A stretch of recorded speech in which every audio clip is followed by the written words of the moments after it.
L'expression pourrait faire froncer les sourcils. Une spiritualité écologique, serait-ce une certaine spiritualité de la nature au plus petit dénominateur commun? La communion avec notre mère, la terre, qui ainsi éviterait la référence envers un Dieu transcendant chrétien, qui a aujourd'hui si mauvaise presse dans notre société. Une spiritualité qui serait seulement axée sur des valeurs, une proximité de la nature, un mode de vie sobre, un certain équilibre de vie un peu moins artificiel que ce que propose notre société consumériste. Donc évidemment, nous avons vu tout au long de ce forum que ce n'était pas ça. Le pape François encourage néanmoins à des comportements qui ont une incidence directe et importante sur la préservation de l'environnement. Je cite, « Éviter l'usage de matières plastiques, de papier, réduire la consommation d'eau, trier les déchets, cuisiner seulement ce que l'on pourra raisonnablement manger, traiter avec attention les autres êtres vivants, utiliser les transports publics ou partager le même véhicule entre plusieurs personnes, planter des arbres, éteindre les lumières inutiles, réutiliser quelque chose au lieu de le jeter rapidement. » Pour un chrétien, tous ces gestes sont essentiels, mais une spiritualité écologique doit pouvoir aller plus loin, et c'est ce à quoi nous invite notre Saint-Père. Ces gestes doivent s'enraciner dans une unité de vie qui met Dieu créateur à la première place, c'est ce que nous verrons dans une première partie, dans une éducation au renoncement libre et accepté, deuxième partie, et qui n'oublie pas la personne humaine. Il est évident que le christianisme nous propose une spiritualité bien au-delà de ces recherches d'une spiritualité sans Dieu, d'un équilibre de vie fondé sur un certain panthéisme ou sur la seule bonne volonté. Recherche certes sincère, mais malgré tout insuffisante. Ainsi, le pape François nous rappelle que nous ne pouvons pas avoir une spiritualité qui oublie le Dieu tout-puissant et créateur. Le cœur de toute spiritualité écologique réside donc premièrement dans l'adoration du Dieu créateur. En préparant cette intervention, deux toiles célèbres me sont revenues à l'esprit, et je crois que chacune à sa manière, elles peuvent nous faire entrer dans une juste compréhension de ce qu'est une spiritualité écologique. Le premier tableau est l'Angélus de Jean-François Millet. Cette œuvre représente deux paysans qui, interrompant leur dur travail de récolte des pommes de terre, récitent l'Angélus à la tombée du jour. Le peintre, pourtant non pratiquant déjà, disait « L'Angélus est un tableau que j'ai fait en pensant comment, en travaillant autrefois dans les champs, ma grand-mère ne manquait pas, en entendant sonner la cloche, de nous faire arrêter notre besogne pour dire l'Angélus. » De fait, cette œuvre est une magnifique apologie de la prière. Le regard est attiré à se porter plus loin que la terre, vers le ciel d'où arrive la lumière, et vers l'horizon d'où nous voyons pointer le clocher. Cette toile nous présente la prière comme l'élévation de toutes nos tâches, qui deviennent une louange de Dieu, et acquièrent ainsi un sens bien plus profond. La deuxième œuvre est La laitière de Jan Vermeer, qui nous est devenue fort sympathique depuis sa reprise par une marque de desserts laitiers. Elle représente aussi une personne en plein travail, une jeune servante en train de verser du lait. Une paix profonde se dégage de cette jeune femme, toute à son travail, les yeux baissés, inondés de lumière, prise sur le vif dans son quotidien. Dans ces deux tableaux, l'atmosphère sobre laisse place au recueillement et nous laisse comprendre que le travail quotidien peut être transfiguré par l'union à notre Seigneur. Nous savons que le quotidien de paysan ou d'une servante n'était pas de tout repos. Nous pouvons imaginer la quantité de travail qui les attend. Néanmoins, ces personnages nous apprennent que faire entrer Jésus dans son quotidien est un réel chemin d'union à Dieu. Alors, ce qui nous entoure, les choses créées, ne sont plus seulement des occasions de distraction multiples, mais elles nous permettent, par l'offrande de notre travail quotidien, dur ou plaisant, stressant ou calme, de faire entrer Dieu dans nos existences et de, je cite le pape François, contempler le Créateur qui vit parmi nous et dans ce qui nous entoure. Oui, me direz-vous, mais est-il encore possible de trouver Dieu dans les réalités créées et dans le travail, en plein milieu du béton, dans les bureaux d'affaires ou dans les usines, dans le stress et la trépidation de notre vie hyperactive, au milieu des panneaux publicitaires et des coups de klaxon? Certes, il faut reconnaître que cela est plus dur, mais non point impossible. C'est l'intuition d'un grand saint de notre époque, Saint José María Escrivá, fondateur de l'Opus Dei. Je le cite. « Il n'y a qu'une seule vie, faite de chair et d'esprit, et c'est cette vie-là qui doit être, corps et âme, sainte et pleine de Dieu. Ce Dieu invisible, nous le découvrons dans les choses les plus visibles et les plus matérielles. Il n'y a pas d'autre chemin, où nous savons trouver le Seigneur dans notre vie ordinaire, où nous le trouverons jamais. » Voilà pourquoi je puis vous dire que notre époque a besoin qu'on restitue à la matière et aux situations qui semblent les plus banales leur sens noble et originel, qu'on les mette au service du royaume de Dieu, qu'on les spiritualise en faisant le moyen et l'occasion de notre rencontre continuelle avec Jésus-Christ. Le sommet de la spiritualité écologique se trouve donc ici, dans cette capacité de remonter à Dieu en toute activité, capacité acquise par un exercice de longue haleine, par des pensées répétées orientées vers Dieu, par de petits élans d'amour lancés à notre Créateur, de telle façon que tout travail et toute activité deviennent alors une rencontre avec Jésus. Saint Bonaventure, cité par le pape François dans l'encyclique, invitait le chrétien à passer de l'extérieur à l'intérieur pour découvrir l'action de Dieu dans l'âme, mais aussi à arriver à le trouver en toutes choses. Cette spiritualité est donc essentiellement à la fois une entrée en nous-mêmes pour y trouver Dieu et une sortie de soi pour aller au-delà de nous-mêmes vers le Créateur. Cela se traduit de façon très concrète. Le pape nous invite par exemple à retrouver le sens du dimanche, ou comme l'a dit frère Michel, à vivifier nos bénédicités et nos grâces, donc avant et après les repas. Cette spiritualité demande aussi le sens du renoncement. Sortir de soi pour aller vers Dieu et pour respecter la création qui nous entoure demande une certaine disponibilité au sacrifice. Le pape rappelle : c'est seulement en cultivant de solides vertus que le don de soi dans un engagement écologique est possible. Éduquer à la simplicité et au sacrifice est une des tâches primordiales des familles chrétiennes. Le pape François le constate, à juste titre. Dans les pays qui devraient réaliser les plus grands changements d'habitudes de consommation, les jeunes ont une nouvelle sensibilité écologique et un esprit généreux. Mais ils ont grandi dans un contexte de très grande consommation et de bien-être, qui rend difficile le développement d'autres habitudes. C'est pourquoi nous sommes devant un défi éducatif. Fin de citation.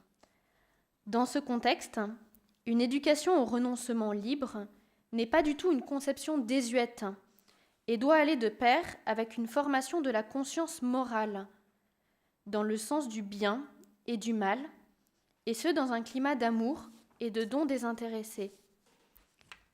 C'est ainsi que le pape encourage, je cite, à des attitudes gratuites de renoncement et des attitudes généreuses, même si personne ne les voit ou ne les reconnaît.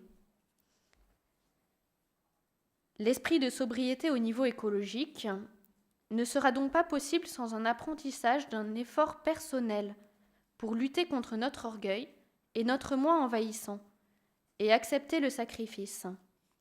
Je cite de nouveau le pape François. La sobriété et l'humilité n'ont pas bénéficié d'un regard positif au cours du siècle dernier. Mais quand l'exercice d'une vertu s'affaiblit d'une manière généralisée dans la vie personnelle et sociale, cela finit par provoquer des déséquilibres multiples, y compris des déséquilibres environnementaux. Il n'est pas facile de développer cette saine humilité ni une sobriété heureuse, si nous nous rendons autonomes, si nous excluons Dieu de notre vie et que notre moi prend sa place, si nous croyons que c'est notre propre subjectivité qui détermine ce qui est bien ou ce qui est mauvais.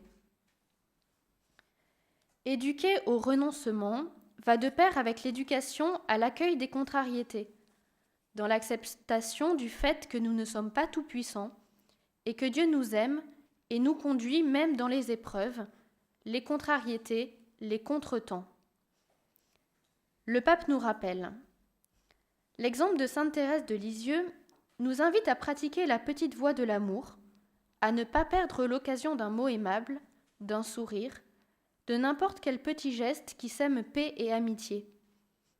Une écologie intégrale est aussi faite de simples gestes quotidiens par lesquels nous rompons la logique de la violence, de l'exploitation, de l'égoïsme. Saint François d'Assise apprenait même à ses frères à louer Dieu dans les épreuves. Sûr que c'est là que nous trouvons la joie parfaite, qui consiste à pouvoir offrir quelque chose à notre Seigneur. Savoir s'arrêter quelques instants dans notre travail pour l'offrir à Dieu, et savoir remercier Dieu de tout, y compris de l'inconfort, telles sont les manifestations d'une belle spiritualité écologique, dont le centre reste la relation confiante envers notre Créateur, qui nous donne tout et ne saurait nous abandonner dans nos difficultés. Une spiritualité écologique doit donc nous aider à adopter, comme nous y engage encore notre pape François, un style de vie plus simple. Je cite. « En réalité, ceux qui jouissent plus et vivent mieux chaque moment sont ceux qui cessent de picorer ici et là en cherchant toujours ce qu'ils n'ont pas et qui font l'expérience de ce qu'est valoriser chaque personne et chaque chose, en apprenant à entrer en contact et en sachant jouir des choses les plus simples. Ils ont ainsi moins de besoins insatisfaits et sont moins fatigués et moins tourmentés. » À ce propos, il est parfois éclairant de constater l'attitude blasée de certains jeunes rencontrés, qui, accumulant les loisirs sophistiqués et les destinations les plus attrayantes, en sont presque lassés, avec une faible capacité d'émerveillement. À l'inverse, il est beau de voir le témoignage de joie qu'offrent certaines familles qui font le choix de loisirs simples, en famille. Une promenade en famille est le meilleur stimulant pour savoir admirer et éduquer à l'émerveillement devant la nature, mais aussi éduquer au sens du réel, loin des tablettes et autres écrans. Nous avons vu que l'écologie intégrale met l'homme au centre. L'homme, vu selon ce qu'il est vraiment, c'est-à-dire en dépendance de son Créateur, dont il doit refléter la beauté. Ainsi, nous aussi, nous sommes appelés à mettre l'autre au centre de nos vies, et cela commence par ceux qui sont proches. La spiritualité écologique ne doit pas rester une spiritualité éthérée, spéculative, mais doit se traduire par des actes concrets. Le pape François nous encourage à une attitude du cœur qui vit tout avec une attention sereine, qui sait être pleinement présent à quelqu'un sans penser à ce qui vient après, qui se livre à tout moment comme un don divin et qui doit être pleinement vécu. Il nous donne comme modèle, je cite, Jésus, qui nous enseignait cette attitude quand il nous invitait à regarder les lys des champs et les oiseaux du ciel, ou quand, en présence d'un homme inquiet, il fixa sur lui son regard et l'aima.